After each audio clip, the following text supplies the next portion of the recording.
Today, we're talking to Ben Baker, a communications specialist, who's going to let you into the inside secret of why your business is only as good as your unhappiest employee on their worst day.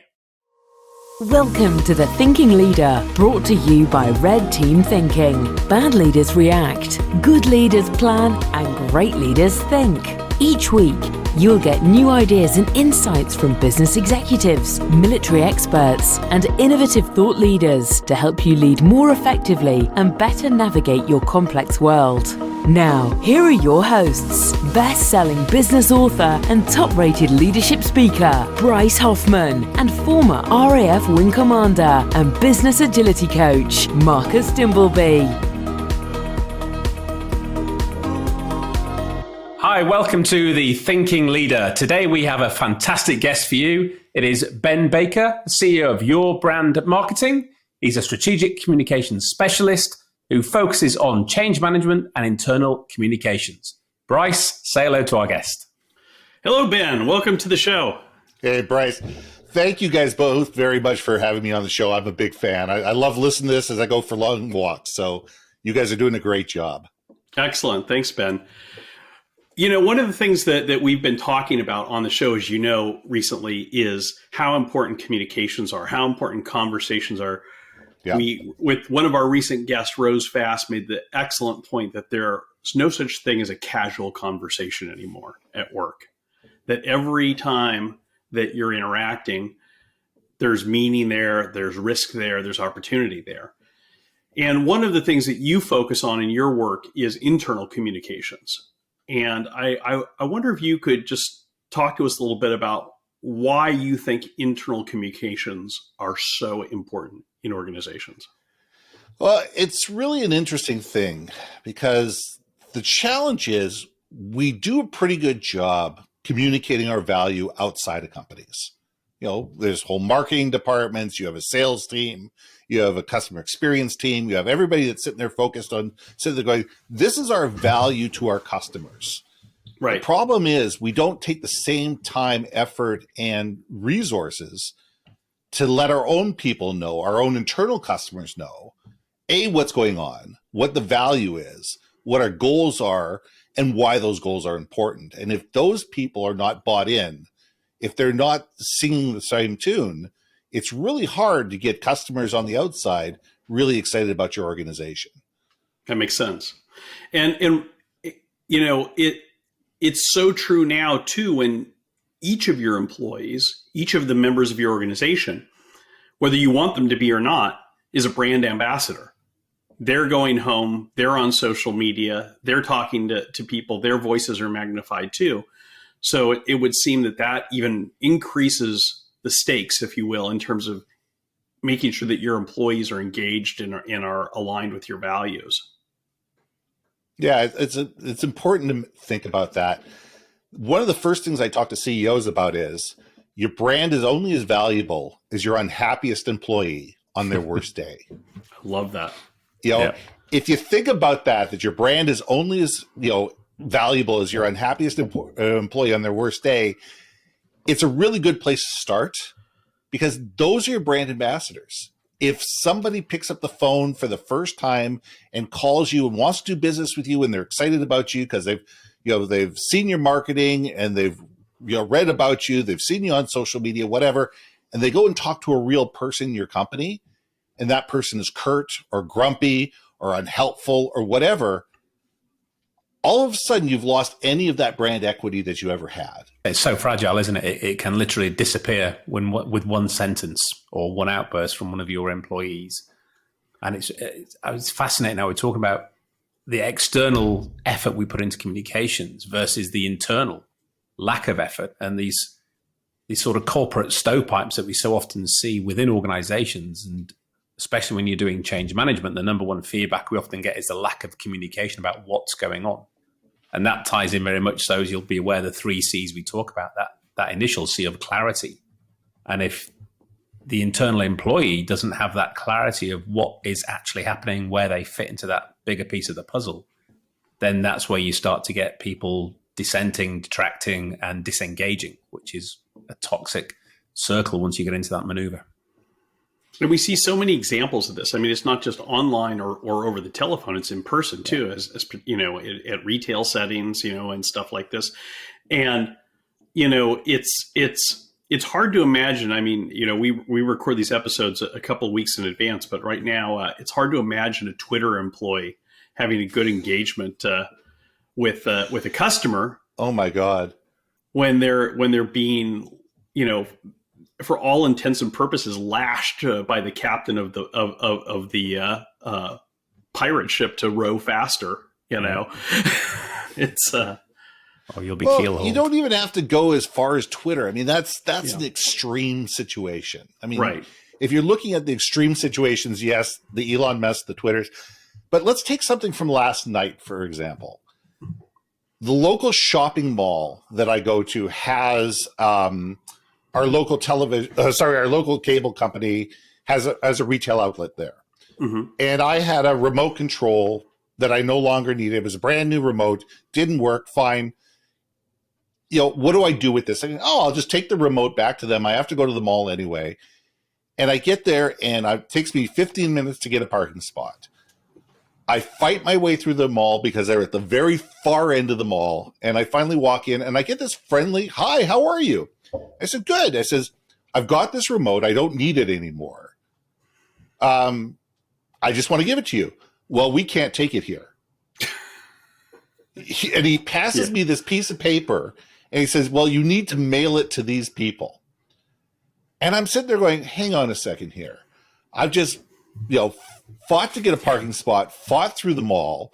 And this guy goes, "Well, there's nothing I can do." I said, "Oh, interesting." And I just dropped the remote control on his desk, said, "Whoops," and walked away. I guess I forgot exactly it. that.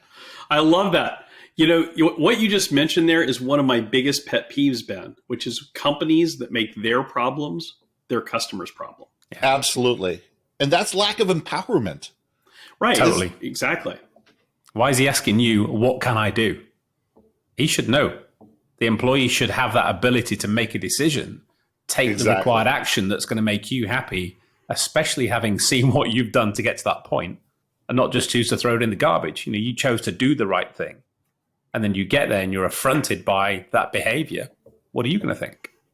And I actually asked him, Marcus, I says, "What do you want me to do? Do you want me to just take this out to the mall? There's a garbage can right over there. I can put it in the garbage can if you want." He says, "Well, I really don't want you to do that." I said, "Oh, okay." And so I just dropped it on the desk and walked out. And this guy had this incredulous look on his face as I did it. But why is this my problem as a customer? And he is poor as a poor employee. And I feel bad for him as an employee. Yeah. He is given no empowerment and no ability and no training to be able to deal with a situation like that. Well, and to me, the most graphic example of this, and I come back to this, I've talked about this before. Marcus is sick of me talking about it, but I'm going to bring it up again because it so perfectly aligns with what you're talking about, is the United Airlines incident a few years ago, where the doctor was beaten and pulled off the plane because he refused to give up his seat to a United Airlines employee who needed to get to another flight. And he was a doctor who needed to get back to treat a patient and was already in his seat. And the failure there, there's a failure there at a high level in terms of having policies that prioritize the company's problem over the customer's problem.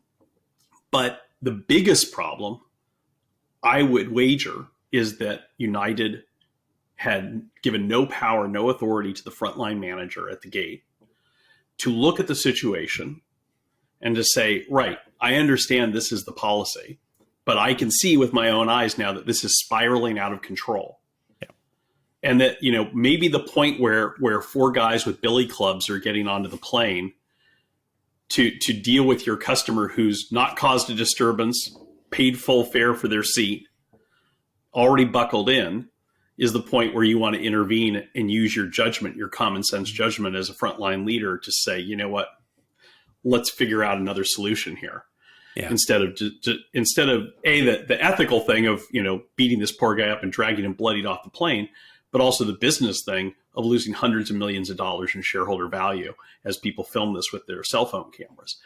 And that's why I say that today, you know, and I love what you said about, you know, your brand's only as good as your worst employee on their bad day. today it's these frontline employees that are the ones that represent for your brand. And if you don't have them engaged, if you're just kind of, keeping them in the dark and telling them to do what they're told, that's the inevitable consequence you're going to have of it at some scale. Companies are not taking that into consideration. It says, okay, we can save $10 million by not training our people properly. Right. Great. That's $10 million to the bottom line. What about the $50 or $100 million it's going to cost you in PR, in lost sponsorship, in opportunity, in whatever? Because all of a sudden that, United Airline and other, situations just like that are spread over social media because everybody's got a camera today. And nobody's afraid to all of a sudden to hit record because everybody wants to be on TMZ. Everybody wants to sell their stuff to CNN or Fox or whoever. And, those news stations are more than happy to pay for it. So companies have to realize that every single employee is either a PR nightmare or a PR helper. Right. And every single employee has the ability to be a champion for your brand and show your brand in the best light, but you need to train them. You need to empower them. You have to believe in them, and you have to give them guidelines and let them do what makes sense instead of thou shalt do because this is company policy. That comes back to the whole focus of what we're really about, isn't it, Bryce? Is engaging and empowering people. We talk about we've become so consumed with technology over the last 20 years and the processes that go with that we've kind of forgotten the sort of lead singer of that trio, people. And the lack of now quality training, the quality enablement of people has become an afterthought. And alongside this technology, we are seeing training done via technology. So your online portals, your LinkedIn Learning, your 30-minute online video that is substantial training for your individual. And it's not good enough.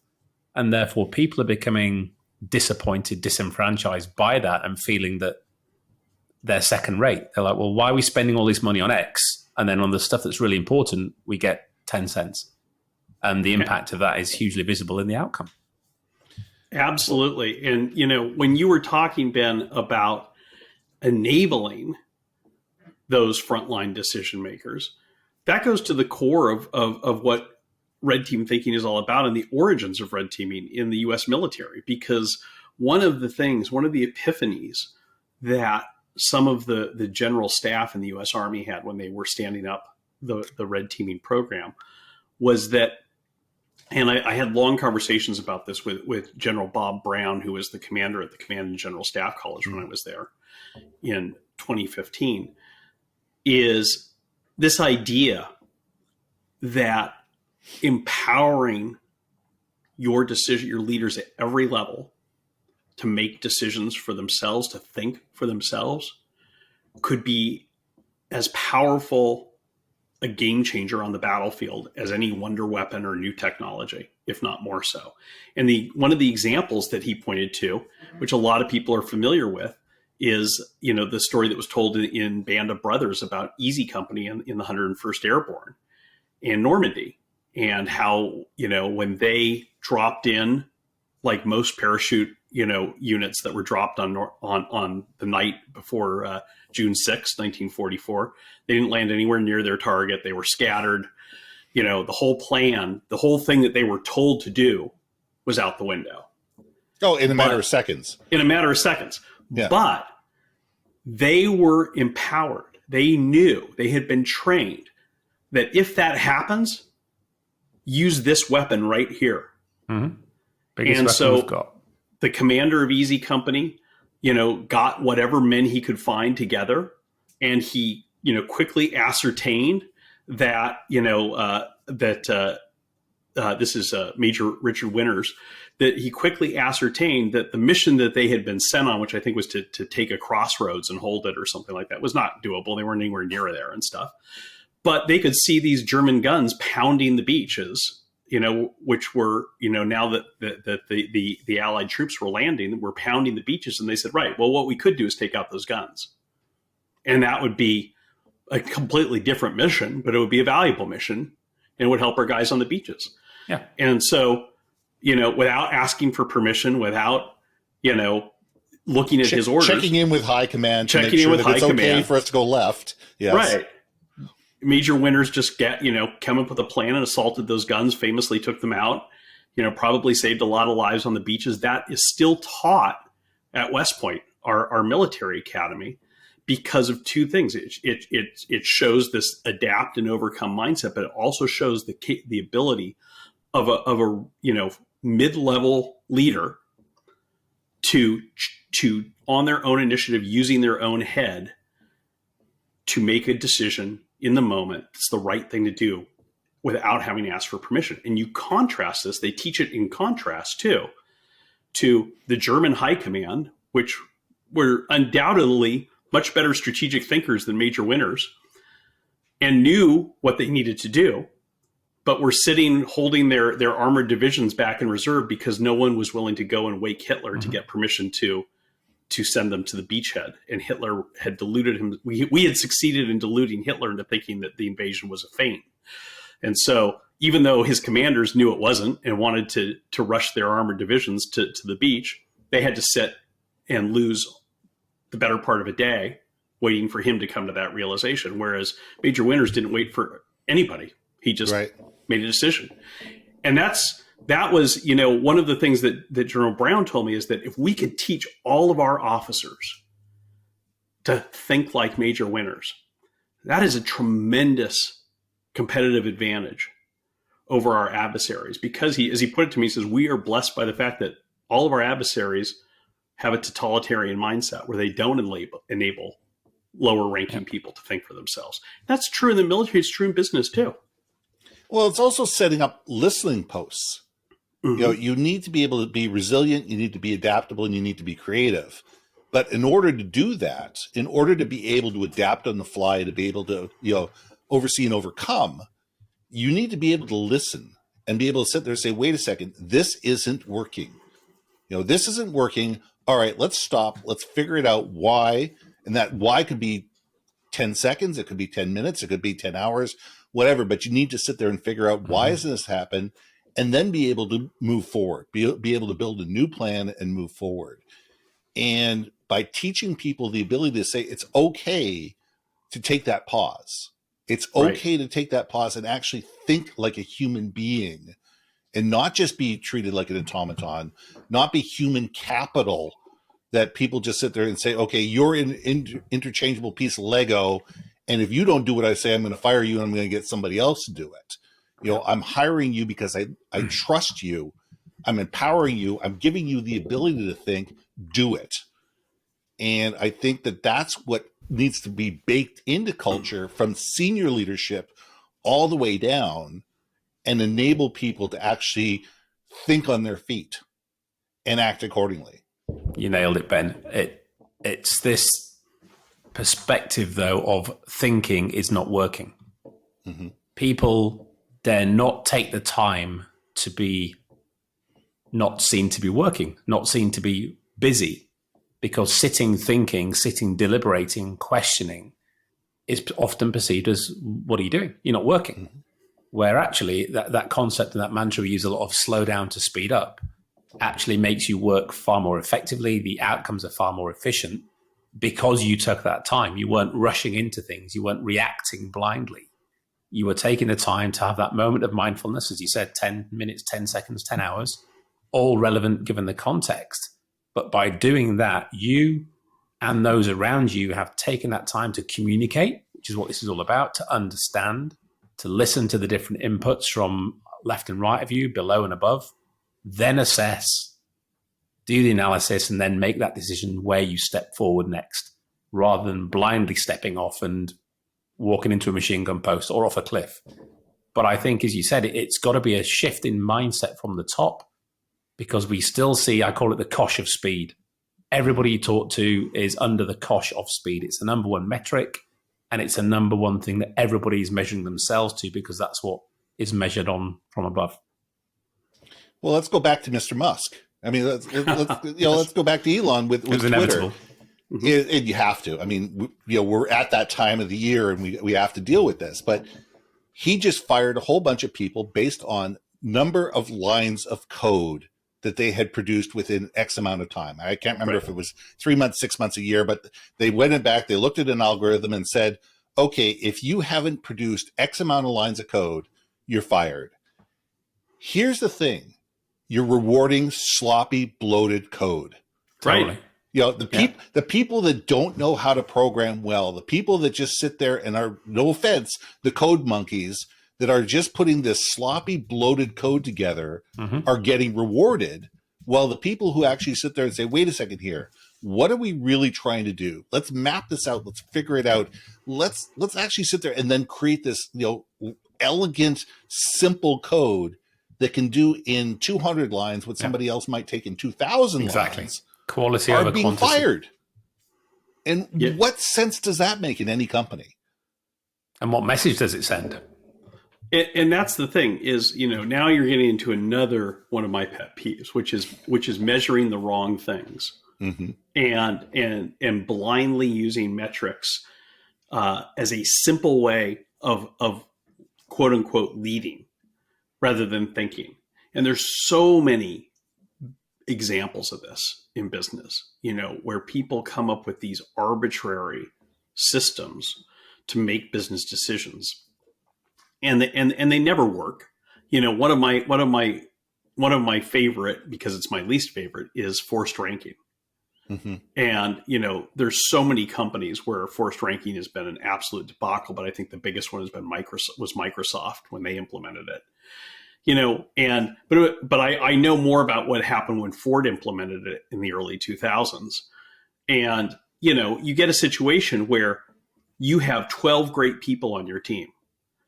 And you've got one guy who's, not a great engineer, but 11 gals and guys who are doing a phenomenal job. But you got to force rank them. So now you've got to put a third of them as underperforming. Okay, well, you got the one guy, that's not a problem. But now you've got to get 3 others who are underperforming. Whether they are or they're not. But there aren't 3 others that are underperforming. Exactly. So you agonize as a frontline manager and come up with your 3. And then you have to identify 4 that are outstanding. Well, you've got a couple who are better than everyone else, but most of them are pretty good. So now you have to arbitrarily pick 2 out of the evens to elevate. And what happens is, well, you just lost 3 great engineers because the ones on the bottom are going to get piked. And you just destroyed the morale of the 8 that you have left. Because now everyone's like, why was she, rated above me when I did just as good? Why was he rated below me when he does just as good as the rest of us?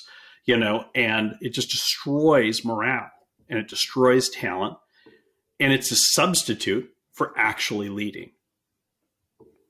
Well, and let's take that to another level with sales departments. And you have a sales guy who brings in top dollar. The top line dollars are huge. They're enormous top line dollars. But he creates chaos, or she creates chaos in their wake. Operations is scrambling, procurement is scrambling, shipping is scrambling. The timelines are tight. The jobs are impossible. The person just sits there and goes, look, not my problem. I'm selling this. You figure it out. And all of a sudden, those great top line numbers become these minuscule little bottom line numbers once all the additional costs are built in. But that person gets huge commissions. Their boss gets huge commissions. The leadership gets sees the share price go up, and therefore their bonus checks go up. So that person is rewarded time and time again for creating chaos, and people are quitting left, right, and center because of the actions of this person. But they're seen as a top salesperson, where somebody else may be doing 3/4 the amount of money that this person is doing, but it's far more profitable. It's far more aligned with the business units. It's far, the timelines are more reasonable, but they're not getting rewarded as well because they're not bringing in the same top line numbers. It ties back to the busyness, doesn't it? And the big numbers that people are seduced by, technology, big numbers, people looking busy. Three things that I won't use the word leader, every senior manager looks for in their team. And if you tick those three boxes, you're top of that bell curve because that's what they want to see. People play the game and give them that. But as we say, what they don't see is the wake left behind them of an absolute mess and disenfranchised people, reduced cost, because of the mess they've made, and people leaving because of that superstar or perceived superstar who seems to be getting away with it constantly. And there's nothing worse for somebody to see those behaviors supported than chastised, because that's the easiest way to demoralize your teams and drop the morale. I agree. It's a great conversation. Let's take a short break, and when we come back, we will continue it. In today's complex world, organizations need to focus on innovation, adaptive leadership, and people engagement. And to do that, they need to enable psychological safety and build trust. And in doing so, that encourages diversity of thought and allows you to engage critical thinking. But how do you do all that? That's why we created the Red Team Thinking Bootcamp, a workshop that teaches you about the mindset required, along with some tools and techniques that you can start using right away. So, December the 13th is the next session. Go to redteamthinking.com, click on training, and hopefully we'll see you then. Welcome back. Well, this has been such a great conversation, Ben, and a lot of what you're talking about comes down to making it clear to your employees, to your team members, what their focus should be, what they should be prioritizing, what's important and what's not important. How do you do that in an organization, in your mind? I think a lot of it comes down to to use an overused phrase that starts with why. God bless Simon Sinek. My favorite word in the English language is Marcus. It is. I mean, you really want to get down to it. Ask the 6-year-olds. What's the question that they're going to ask over and over again? Why? Every time. Why? It's the 5 whys. Why are we doing this in the first place? When I'm sitting down with a client and we're talking about a major change management, the first question I ask them is, why are we doing this in the first place? Yep. And I get these looks of panic in my eyes. I was going to say, how many answers do you get? I get panic. I truly and absolutely get panic. I'm like, seriously, why are we doing this? What are we going to achieve that you can't achieve now by doing this? And what will that enable you to do that you can't do now? And when people are clear on that, change is easy. Because if you can communicate the why behind the what, people will figure out the how. People, if they have to go through the wall, they'll go through the wall. If they have to go over it, they'll go over it. If they have to go under it, they'll go under it. It doesn't really matter. As long as we sit there and say, that's the promised land. That's the hill we're trying to climb. And we need to get there because of this. And when people are bought into that, when people understand what it means not only to the company, but to them personally, and they're invested in it, it's amazing the things that happen. Just pre-COVID, I had a customer come up to me and said, we're come up with a new slogan. I said, great. What's your new slogan? 20 in 2020. I go, okay, what does that mean? Well, we want to make $20 million in 2020. And I said, why? Well, it's a nice round number. Well, what's it going to do? Well, we're going to make more money. Well, how does it help your people? Why should they rally behind this? What's in it for them if you reach $20 million? And I started getting blank look after blank look after blank look after blank look. And I said, it's nice to have these slogans. It's nice to have these pithy, ideas.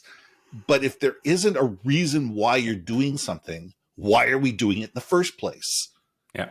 And I think that that's what organizations need to do, because when everybody in the organization has been communicated to them in their own language, why we're jumping over that hill, how it's going to benefit the company, and how you're important as an individual to get us over that hill, then getting over that hill is easy.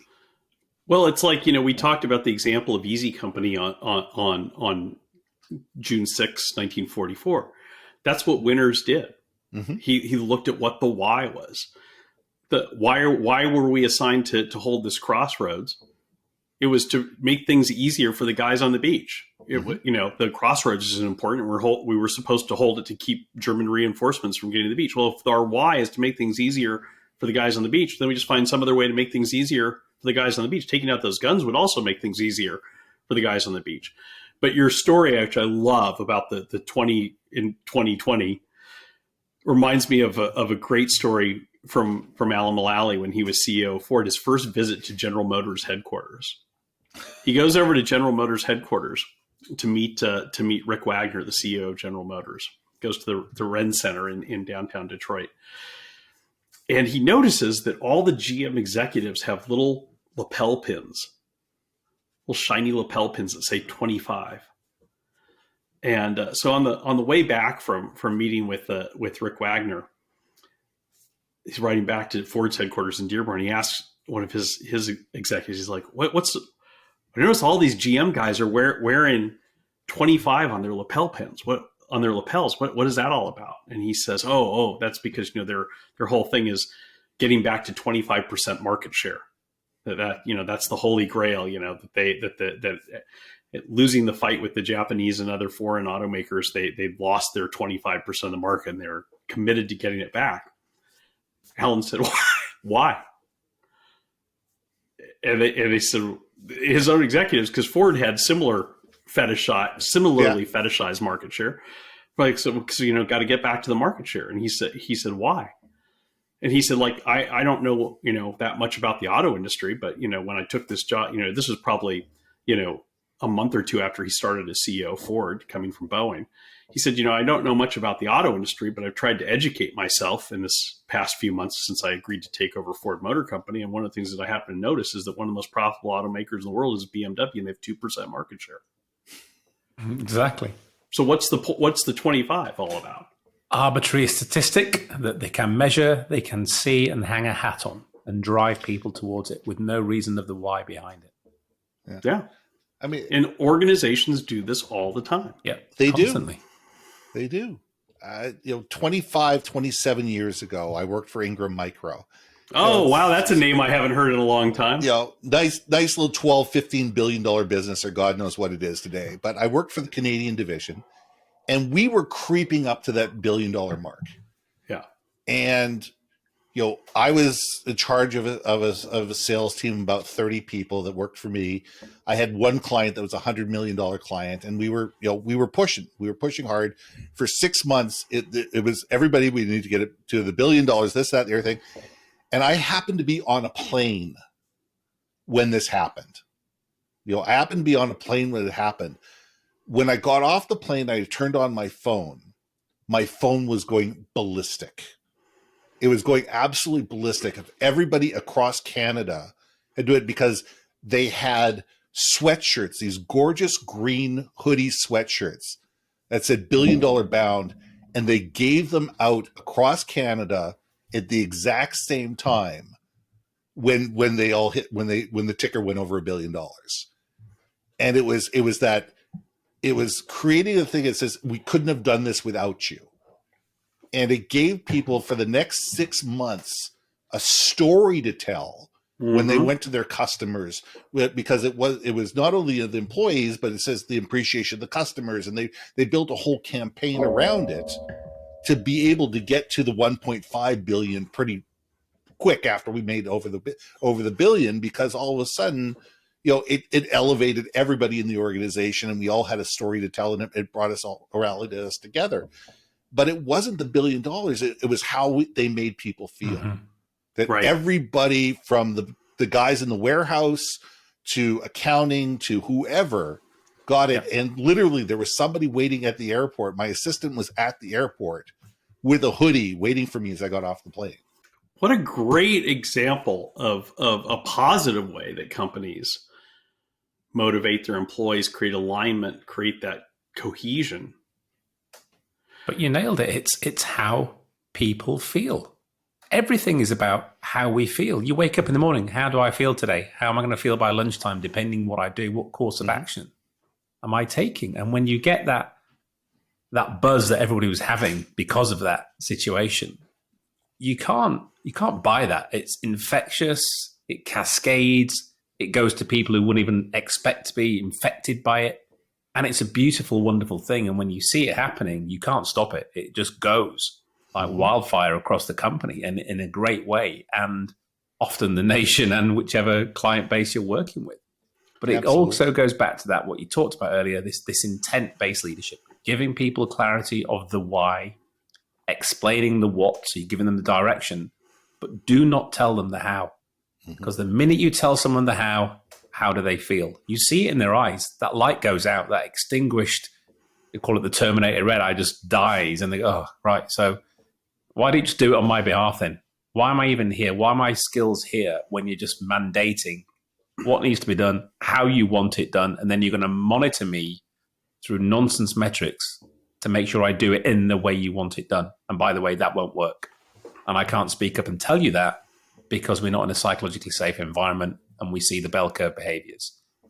Whereas the people who feel the way we talked about, what a transformation you get between the two. It has to be real. So, absolutely. Your example, Ben, at Ingram Micro was based on reality. It was based on acknowledging the contributions of the team and inspiring them to take the next step. And it was a story, like you say. It was the hoodies told a story. The way they did it told a story. And you contrast that, come back to it again, with what Musk is doing right now at Twitter. There's no story behind it. There's no Apollo 13 moment here where it's like, hey, we've got to save this great institution of Twitter, so let's all sleep at our desks and we're all going to give 150% here. No, it's just, this is how I demand that you do things. And if you don't meet my expectations, I loved his message to his employees that after the layoffs, the one that went out was that exceptional behavior is mandatory. Anything less than acceptable and anything less than exceptional performance is unacceptable. And first of all, you haven't even defined what that means. But more importantly, you haven't told us be why. Like me, be like Elon. That's exceptional. As long as you act exactly like I do, you're fine. As soon as you question me, you're fired. So that means that everybody should just overpromise and underdeliver every single day. Pretty much. Yeah. But that's the thing. There's no story to it. There's no why. And he has, you're not going to ever inspire people with that. You're gonna get people for either fear or greed or some other base motive is the only people who are going to survive that sort of crucible. But let's take it one step further. The people that are left are looking over their shoulder. They're waiting for the other shoe to drop. And the smart ones, the talented ones, the ones that are actually worth their weight in gold are out the door. Right. They may not have been fired, but you know what? They're tapping their network, sitting there going, yeah, I'm at Twitter right. Oh, you're at Twitter right now. Well, why don't you come over to us? Yeah. Right. And nothing more needs to be said because great talent will always find a home. And, and then what are you left with? And then you're left with the people that are the yes people. You're left with the groupthink people. You're with the yes men and women that are just going to sit there and do what you say and not ignore what you do. And that's how companies go from being an organization worth loving to being a commodity that's easily forgotten and soon and low cost. You go from being this exceptional organization that everybody wants to work for and is making money hand over fist to one where everybody's sitting there going, Twitter who? Right. Well, and you look at it, this has come up a lot too in the whole return to work thing. I mean, look what happened at Goldman Sachs in February with we can't say return to work. We have to say return to office. Yes, return to office. You get those semantic things where people go nuts on that. Well, that was the point though, is, all of a sudden CEO of Goldman says everybody has to come back to the office on Monday or else. Yeah. And half the people showed up for work. Why? Yeah. Because there's no why we need to come back to the office. There was no what's changed now. It was just, I've decided. But the smart one said, no, we're not coming in. Right. Yeah. They didn't. And, Exactly. and he couldn't fire half of Goldman Sachs employees, so they didn't do it. You know, and you contrast that to companies like Apple that have been very cautious and circumspect about return to office. And if you look at what Apple's done, it's all based on explaining the why. Mm-hmm. We recognize that you're doing fine working on your own, but we also are concerned that we're losing some of the great innovation that comes from having people in the same building, collaborating in person. We've decided that we can square the circle by having people come back a couple days a week. We're going to have everybody in the office one day a week, and then your team gets to pick their day when they're going to work together as a team. And it's all about, just to Marcus's point, about not that, you know, even the pick your own day for your team is giving the team the how rather than dictating to them. Empowerment, engagement, and you're telling a story about why we're doing this, because it makes sense when you cascade that visual imagery about why we've got lots of big buildings. If we leave them all empty, money's going down the drain. If we do this, we can work out which ones we can downsize in the next rent review, etc. People go, oh yeah, I get that. And then they'll come in and they'll start to make it work for them and the company. So you're working as a cohesive collaboration rather than the he said, she said, so we come in and just do what we've been told. And what we're seeing now is this return to office is that productivity is going down because people are being forced to come back in and therefore they're in, but they're not working at the level they could because they are not feeling it. They're demoralized by this mandate to do what they've been told to do. And therefore you see a loss in productivity and output. What a surprise. But let's take it also from the company's point of view.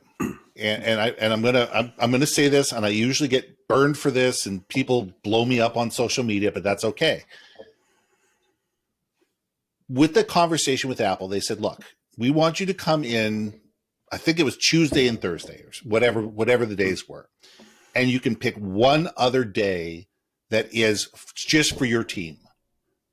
And what we're basically saying is, look, we want you to come in 3 days a week. We don't care which 3 days a week. You could, if your team wants to come in on Sunday, if that works for you guys to come in on Sunday, come in on Sunday. We don't care. The doors are open. You know, come do what you think is. And the pushback, we don't want to come in at all. We have the right to stay home. And I think that employees need to sit there and go, wait a second here. We need to meet each other halfway. Right. There's got to be compromise on both sides. There needs to be listening on both sides. There needs to be valuing people on both sides because, no offense, companies have done, for the most part, and there are exceptions, a pretty good job of taking care of their employees over the last 2.5 or 3 years. Right. Correct. I mean, I know people that haven't been to the office in 3 years. Yeah. And are being supported, and the technology is there, and the leadership's there, and the training is there, and they've built extra systems to be able to make sure that their mental health is being taken care of, and built out a more robust people management system. And they've and all this stuff has cost them money because they're paying rent on these facilities whether people are there or not. But they've done it because their people are important to them. And I think that the average worker needs to come to the realization that the man is not all 100% evil, and that their requests are not 100% unreasonable. Agreed. And we need to be able to talk to each other, not at each other, and listen to each other and say, okay, how do we move forward from here together and build a new system together that's going to work for everybody? Absolutely, Ben. I wrote a column for Forbes on this very issue a few months ago. Yeah. When that happened, saying exactly what you just said, which is that, and it was motivated by the backlash that Apple got, because it is a two-way street, and we talked about this on a previous podcast. I wrote about it in that Forbes column, and you've spoken to it eloquently right now, which is that just as companies owe it to their employees to communicate with them and to explain the why and stuff, employees, when companies do that, when they make that effort, they owe it to their employer to respond in kind and to say, right, I've been told the why here, and not have a knee-jerk reaction of just, I don't want to go back to the office. Why? You haven't told a why either. Now you're just like a spoiled child, kicking your Exactly feet and fist against the floor. What's the absolutely. why there? And I think a lot of that has to do with the inability of people to handle conflict anymore. Yeah. I think that we have had teachers and parents and systems that have told us we're right and we can do anything and that we're amazing for so long that instead of breaking up, instead of having a conversation with somebody that you've been dating for 6 months and say, listen, this relationship isn't going anywhere, they just ghost them. People just decide, instead of telling an employer on the day that you're supposed to show up for work that you've taken another job, you just don't show up. Right. There's that level of inability to communicate effectively because people don't want to upset other people and they don't want to be seen as being confrontational. And I think we need to teach people how to be confrontational in a productive way. And we need to get people to the point where they can have those conversations and have it be about ideas and not about you don't love me anymore. Well, no, this has nothing to do with me loving you. I never did. You work for me. I'm your leader. You work on my team. I respect you. I respect the work that you did, but you're not my child. You're not part of my family. We're part of the same company that we work together. Mm-hmm. I think this is lacking intellectual curiosity. That's the cause. So much to unpack there.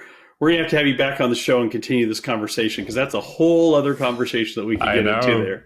But it's been great talking with you today, Ben. Ben, where can people learn more about your company and what you do? You know what? The best way for people to get in touch with me is through yourbrandmarketing.com. People can find my podcast. There's over 325 episodes. There's a whole bunch of ebooks there that are there for free. There's no paywall. Just grab them and use them. There's all sorts of information on our consulting, links to my LinkedIn page. Everything's there at yourbrandmarketing.com. Just, scope around. You'll find something that looks, and, if I can help anybody, I give away 30 minutes of free conversation. The first 30 minutes are free. And I'm more than happy to have a conversation with anybody if I can help them. All right, Ben. Thank you very much. It's been a pleasure talking with you today. Thanks, guys. Thanks for having me. Thank you for tuning in to The Thinking Leader. Check the show notes for more information about the topics covered in this episode. There, you'll also find a link to our free assessment. Click on it right now to find out if you are a red team thinker with a red team culture.